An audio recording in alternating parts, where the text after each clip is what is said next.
सगळ्याची धन्यवाद। आयडी आपला बंद पडला होता, माझा आयडी बंद पडला होता, घाबरून गेले होते मी। देवापुढे बसले होते रडत, 3 दिवस झालं। आज तर देवापुढे बसले रडत, देवाला म्हणलं आज जर आयडी नाही आला ना मला कधीच नको। मला दुसरा, सगळे म्हणत होते दुसरा काढ, पण मी म्हणलं नको दुसरा, आहे ना माझं जुना तेच माझं सोनं, म्हणून म्हणलं मला नवा नकोच म्हणलं। आता जे आहे ना तेच आहे। हे तर कधी का आता बघा, आज दुपारी 3:30ला आपलं 4:30ला आला आयडी माझा, 4:30ला आला।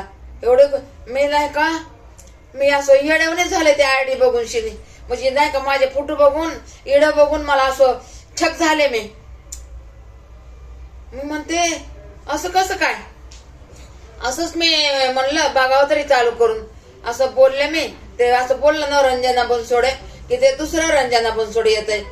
आणि आता 4:30ला चालू केला ना रंजना बनसोडे म्हणलं, आणि लगेच माझं आलं तर मला काही विश्वास, असं वाटायला की मी झोपीतच आहे, असं वाटायला की मी नाही का स्वप्नातच आहे।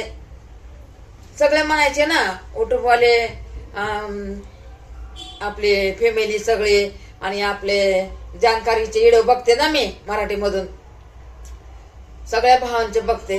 तर मी म्हणलं नाही का, सगळे म्हणायचे ना गेलं तर आलं तर येतंय बी, नाही तर येत पण नाही।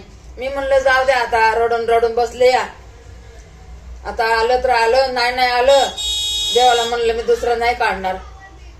आणि खरंच आहे बघा, 1 तासाने आधी बोलले आणि देवापुढेच बसलेले होते, आणि तिथून त्या पोराकडून या पोराकडे आले। नंतर आपला दुसरा मोबाईल बघत बसले होते रडत। तर मग म्हणलं बघावं म्हणून बघितलं तर ते माझं आलं। तर मग मी असं स्वप्नात असल्यावर झालं मला, तर मग मी लय खुश झाले नाही का, लय खुश झाले। मी आज काय व्हिडिओ नाही टाकणार, आता उद्याच व्हिडिओ टाकन। चला मग तुझे बहिणींनो, देवाची कृपा, माझं आयडी वापस आलं बहिणींनो, माझं आयडी वापस आलं। चला ठेवू का?